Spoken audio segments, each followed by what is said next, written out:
Morning everyone. Today I will discuss about the topic dimensional pair. तो dimension of length किस किस का होता है? डिस्टेंस का, डिस्प्लेसमेंट का, radius of gyration and light year और एस्ट्रोनॉमिकल यूनिट। अब लाइट ईयर और एस्ट्रोनॉमिकल यूनिट के बारे में हम थोड़ा जान लेते हैं।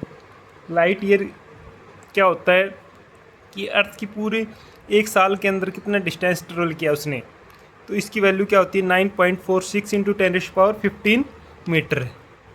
ठीक है। और एस्ट्रोनॉमिकल यूनिट क्या होती है? एवरेज डिस्टेंस होता है ये किसका? सन और अर्थ का। इसकी वैल्यू क्या होती है? 1 इंटू 10⁻11 मीटर। ठीक है। अब सेकंड नंबर पे क्या आता है हमारे पास? एनी टाइप ऑफ स्पीड, या फिर हम कहें वेलोसिटी। इनका सेम डायमेंशन होता है। फिर वो एवरेज स्पीड हो सकती है, इंस्टेनियस स्पीड हो सकती है, या फिर टर्मिनल वेलोसिटी हो सकती है,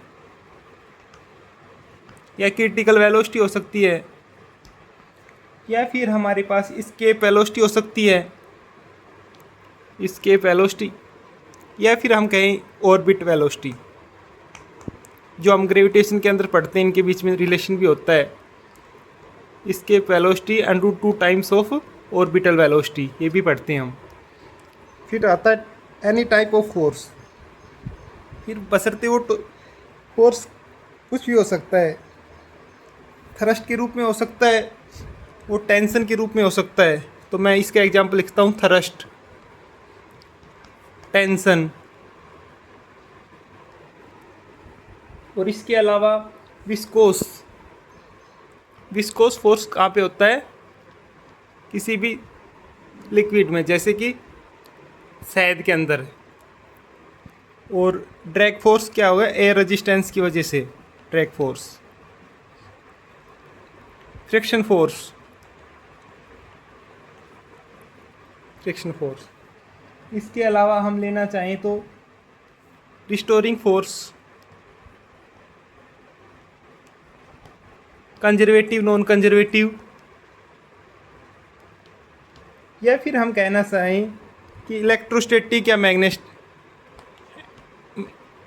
इलेक्ट्रोस्टैटिक या मैग्नेटिक फोर्स, सभी का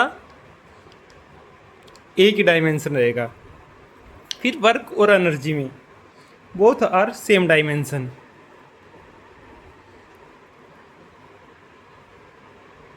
एनी टाइप ऑफ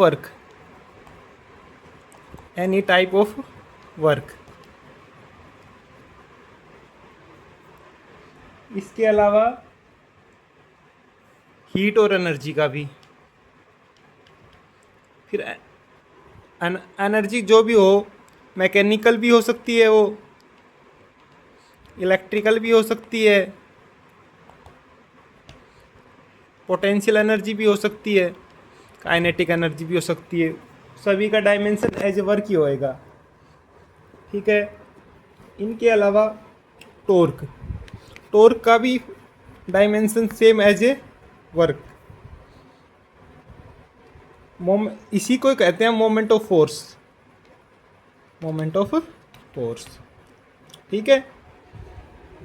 तो इनके सारे के डायमेंशन हम 1 बाय 1 निकालेंगे। ओके।